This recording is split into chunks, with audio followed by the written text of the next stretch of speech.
2024માં ઠંડી, ગરમી, વરસાદની સ્થિતિનું અનુમાન. હવામાન નિષ્ણાંત અંબાલાલ પટેલે નવા વર્ષે ચિંતાજનક આગાહી કરતા કહ્યું કે 2024ના વર્ષમાં વાવાઝોડા સક્રિય થતા રહેશે. 2024ના વર્ષ દરમિયાન મોટી હલચલ આવશે અને ત્યારબાદ કેટલાક વિસ્તારોમાં વાવાઝોડા પણ સક્રિય થવાની અંબાલાલે મોટી આગાહી કરી. 26મી એપ્રિલથી દરિયામાં હલચલ જોવા મળશે અને વાવાઝોડા સક્રિય થતા જોવા મળશે. બંગાળના ઉપસાગરમાં દક્ષિણ પૂર્વીય તટો ઉપર ખબરલી નાખે તેવા વાવાઝોડા થશે. 11-12 મેથી વાવાઝોડા પતન સ્વરૂપ ધારણ કરશે અને બંગાળ ઉપસાગરમાં અને અરબ સાગરમાં પણ હલચલ જોવા મળશે. નવા વર્ષમાં ઠંડી, ગરમી અને વરસાદની સ્થિતિ રહેશે અને સાથે જ હવામાન ગૂંચવણભર્યું રહેવાનું પણ અંબાલાલનું અનુમાન છે. નવા વર્ષની શરૂઆતમાં જ કમોસમી વરસાદ અને ત્યારબાદ ઉનાળામાં રેકોર્ડ તોડ ગરમી પડવાની પણ અંબાલાલે આગાહી કરી. 26મી એપ્રિલથી આગ ઝડપે ગરમી પડવાની શક્યતા રહેશે અને 11મી મેથી ગરમીનું પ્રમાણ વધશે. તે છેક લગભગ 15મી જૂન સુધી ગરમી રહેશે. કચ્છમાં બસ પર પથ્થરમારા મામલે કાર્યવાહીનો ધમધમાટ. પોલીસે 18 લોકોની અટકાયત કરી. સામખિયાળી નજીક ચક્કાજામ અને પથ્થરમારાની ઘટના બાદ ઘેરા પ્રત્યાઘાત પડ્યા હતા. એસટી બસ સહિત પોલીસ પર ટ્રક ચાલકોએ પથ્થરમારો કર્યો હતો. આ મામલે પોલીસે કાર્યવાહીનો ધમધમાટ શરૂ કર્યો છે. પોલીસે 100 થી વધુ ટોળા સામે ફરિયાદ નોંધી અને પથ્થરમારો કરનારા 18 શખ્સોની અટકાયત કરી લીધી. સરકારી સંપત્તિને નુકસાન તથા રાયોટિંગ સહિતની કલમો હેઠળ કાર્યવાહી કરવામાં આવી રહી છે. મહત્વનું છે કે સરકારે હિટ એન્ડ રનની ઘટનામાં અકસ્માત કરનાર ચાલકને 10 વર્ષની સજાનું બિલ પાસ કરતા ટ્રક ચાલકોએ ભારે વિરોધ નોંધાવ્યો. હજારોની સંખ્યામાં ટ્રક ચાલકોએ સામખિયાળી પાસે હાઈવે પર આળસ રાખી ચક્કાજામ કરી વિરોધ દર્શાવ્યો હતો.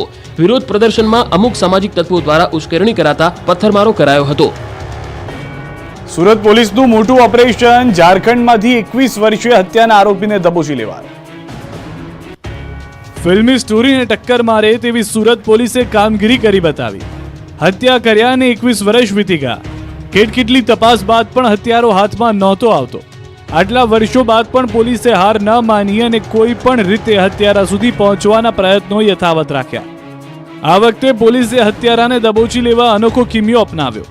પોલીસને બાતમી મળી હતી કે હત્યારો ઝારખંડમાં છુપાઈને બેઠો છે, ત્યારે પોલીસે શાતીર આરોપી સુધી પહોંચવા ફિલ્મી સ્ટાઇલમાં વેશ પલટો કર્યો. જોકે પોલીસના આ પ્લાન પાછળ જોખમ પણ એટલું જ હતું, પરંતુ કહેવાય છે કે કાયદાના હાથ લાંબા હોય છે. એમ પોલીસ પણ છેક ઝારખંડ પહોંચી અને આરોપીને દબોચી લીધો. મહત્વનું છે કે ફિલ્મ ગેંગ્સ ઓફ વાસેપુર કહાની જ્યાંથી બની એ જ વિસ્તારનો આ આરોપી હતો. 21 વર્ષ પહેલા આરોપી અંસારી હત્યા કરીને નાસી છૂટ્યો અને હવે પોલીસે સકંજામાં લઈ લીધો. સિરપકાંડમાં વધુ એક આરોપી પોલીસ સકંજામાં. પકડાયેલા આરોપીની સંડોવણી હોવાનો ખુલાસો. ખેડાના બિલોદરા સિરપકાંડ મુદ્દે 8મા આરોપીને પોલીસે દબોચી લીધો. સિરપ બનાવનાર યોગેશ સિંધીના શાળાની પોલીસે ધરપકડ કરી લીધી. ઝડપાયેલો ગોપીચંદ સિરપ બનાવવામાં મદદ કરતો હોવાનું ખુલ્યું છે. મુંબઈથી મંગાવવામાં આવેલ ઇથેનોલના બિલ તેના એકાઉન્ટમાંથી કરવામાં આવતા હતા. અગાઉ પોલીસ દ્વારા સમગ્ર મામલે 7 જેટલા આરોપીઓની ધરપકડ કરી રિમાન્ડ મેળવી પૂછપરછ હાથ ધરવામાં આવી હતી અને હવે 8મો આરોપી પણ પકડાતા નવા ઘટસ્ફોટ થયા છે. તપાસ દરમિયાન ગોપીચંદનની પણ સંડોવણી હોવાનું બહાર આવ્યું. પોલીસ દ્વારા તેની ધરપકડ કરી કોર્ટમાં રિમાન્ડ માટે રજૂ કરવામાં આવ્યો. મહત્વનું છે કે આ નશાકારક સિરપ પીવાથી 7 લોકોના મોત નિપજ્યા. તપાસના ધમધમાટ વચ્ચે 8નો આરોપી પણ પકડાઈ જતા સિરપકાંડમાં નવા લોકોની સંડોવણી ખુલી શકે છે. આ તરફ નવા વર્ષને વેલકમ કરવા મોટી સંખ્યામાં લોકોએ દીવ તરફ દોટ મૂકી. આજે અંગ્રેજી કેલેન્ડર વર્ષનો અંતિમ દિવસ અને 2024ના નવા વર્ષની શરૂઆત. વર્ષ 2023 વિદાય લઈ રહ્યું છે અને રાત્રિના 12 કલાકે 2024ની શરૂઆત થવા જઈ રહી છે. ત્યારે વિદાય લઈ રહેલા વર્ષને બાય બાય અને આવી રહેલા નવા વર્ષને વેલકમ કરવા માટે સંઘ પ્રદેશ દીવમાં મોટી સંખ્યામાં પ્રવાસીઓનો જમાવડો જોવા મળી રહ્યો છે. સામાન્ય રીતે છેલ્લા કેટલાક વર્ષોથી દીવ કોઈ પણ પ્રવાસીઓની પહેલી પસંદ બની રહ્યું છે. એમાંય નવા વર્ષને વેલકમ કરવાનો અને વિદાય લઈ રહેલા વર્ષની ખાટી મીઠી યાદોને વિદાય આપવાનો મોકો હોય ત્યારે લોકો દીવ જવાનું પસંદ કરે છે. અહીંના રમણીય દરિયા કિનારાને પ્રવાસીઓ સૌથી વધુ પસંદ કરે છે અને નવા વર્ષને આવકારવા માટે ખૂબ મોટી સંખ્યામાં પ્રવાસીઓ દીવમાં જોવા મળી રહ્યા છે. સમગ્ર ભારતમાંથી ખૂબ મોટી સંખ્યામાં પ્રવાસીઓ દીવના તટીય વિસ્તારમાં પહોંચીને 2023ના વર્ષને વિદાય આપવા ઉમટી પડ્યા. મોડી રાત્રે દીવની તમામ હોટલોમાં સંગીતના તાલે પ્રવાસીઓ નવા વર્ષને આવકારે છે. ધિરાણ આપવાના બહાને ખેડૂતોને ખંખેરી લીધા. જૂનાગઢના ભેસાણ ગામમાં ખેડૂતો છેતરાયા. ભેસાણ તાલુકાના ધારી ગુંદાળી ગામે ખેડૂતો સાથે 2 કરોડ 56 લાખની છેતરપિંડી થતા કળભળાટ મચી ગયો. ખેડૂતને ધિરાણ આપવાના બહાને ભેસાણ તાલુકાની સહકારી બેંકના મંત્રી તેમજ પૂર્વ પ્રમુખે ખેડૂતો સાથે છેતરપિંડી આચરી હોવાનો આરોપ છે.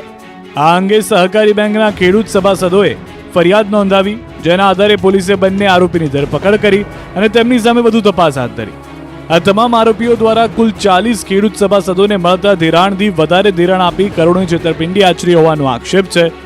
આ ઉપરાંત 23 સભાસદ ખેડૂતોના મંજૂર ન થયા હોવા છતાં પણ ખોટા કાગળો અને દસ્તાવેજો બનાવી ગેરકાયદેસર રીતે ધિરાણ ઉપાડી છેતરપિંડી આચરી હોવાનો પણ આરોપ છે. સહકારી બેંક શાખામાં કરોડો રૂપિયાની છેતરપિંડી કર્યાની ફરિયાદ નોંધાતા ભેસાણ પોલીસે 3ને સકંજામાં લીધા. ઠંડી ન પડતા દ્વારકા જિલ્લાના ખેડૂતો ચિંતામાં મુકાયા. રવિ પાક પર ખતરો મંડાયો. ડિસેમ્બર મહિનો પૂરો થઈ ગયો છતાં રાજ્યમાં ઠંડીનું પ્રમાણ સામાન્ય રહ્યું છે. જોઈએ તેટલી ઠંડી હજુ શરૂ થઈ ન હોવાથી ખેડૂતોમાં ઊભા પાક પર ફરી ખતરો આવ્યો છે. રવિ પાકને કડકડતી ઠંડીની જરૂર હોય છે, પરંતુ આ શિયાળામાં હજુ ઠંડી વધતી જ નથી, જેથી ખેડૂતોની ચિંતા વધી ગઈ છે. દ્વારકા જિલ્લામાં 1,62,000 હેક્ટરમાં રવિ પાકનું વાવેતર થયું છે. છેલ્લા થોડા દિવસથી વાદળછાયું વાતાવરણ જોવા મળતા ખેડૂતો ચિંતાગ્રસ્ત બન્યા છે.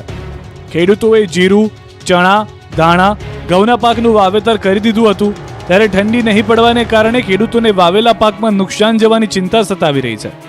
એક તરફ ઠંડીનું પ્રમાણ ઓછું અને અધૂરામાં પૂરું દ્વારકા જિલ્લામાં જીરુના પાકમાં સુકારા નામનો રોગ આવ્યો. સુકારા રોગ સામે લડવા ખેડૂતોએ જરૂરી દવાના છંટકાવ પણ શરૂ કરી દીધા. ખેડૂતો જણાવી રહ્યા છે કે આ સિઝનમાં જો ઠંડીનું પ્રમાણ નહીં વધે તો રવિ પાકની વૃદ્ધિ અટકી જશે અને ઉત્પાદનમાં પણ ઘટાડો થાય તેવી શક્યતા છે.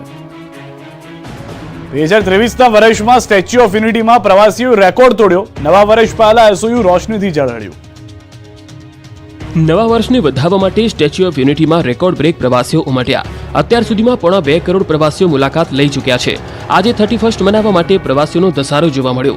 સ્ટેચ્યુ ઓફ યુનિટીમાં ક્રૂઝમાં ડાન્સ પાર્ટીનું પણ આયોજન કરવામાં આવ્યું અને વર્ષના અંતિમ દિવસે એકતાનગરને રંગબેરંગી લાઇટોથી શણગારવામાં આવ્યું. સ્ટેચ્યુ ઓફ યુનિટી પર આવતા પ્રવાસીઓને 30 ઇલેક્ટ્રિક બસની સુવિધા આપવામાં આવી છે અને 10 ગોલ્ફ કાર્ટની સુવિધા પણ આપવામાં આવી રહી છે. સ્ટેચ્યુ ઓફ યુનિટી સત્તામંડળ દ્વારા 31 ડિસેમ્બરની ઉજવણીના ભાગરૂપે આખું એકતાનગર અને અલગ અલગ પ્રોજેક્ટને દિવાળીની જેમ રોશનીથી શણગારાયું છે અને આ નજારો ખૂબ આહલાદક બન્યો. 31 ડિસેમ્બરની ઉજવણી સ્ટેચ્યુ ઓફ યુનિટી વિસ્તારમાં થઈ રહી છે. સ્ટેચ્યુ ઓફ યુનિટી ખાતે ક્રૂઝની અંદર હોટલોમાં ડિનર અને ડાન્સ પાર્ટીનો માહોલ છે. સ્ટેચ્યુ ઓફ યુનિટી બન્યું છે ત્યારથી મોટાભાગે પ્રવાસીઓ સ્ટેચ્યુ ઓફ યુનિટીને પસંદ કરી રહ્યા છે. ત્યારે સ્ટેચ્યુ ઓફ યુનિટીના સત્તામંડળ દ્વારા અવનવા પ્રોજેક્ટો બનાવવામાં આવી રહ્યા છે.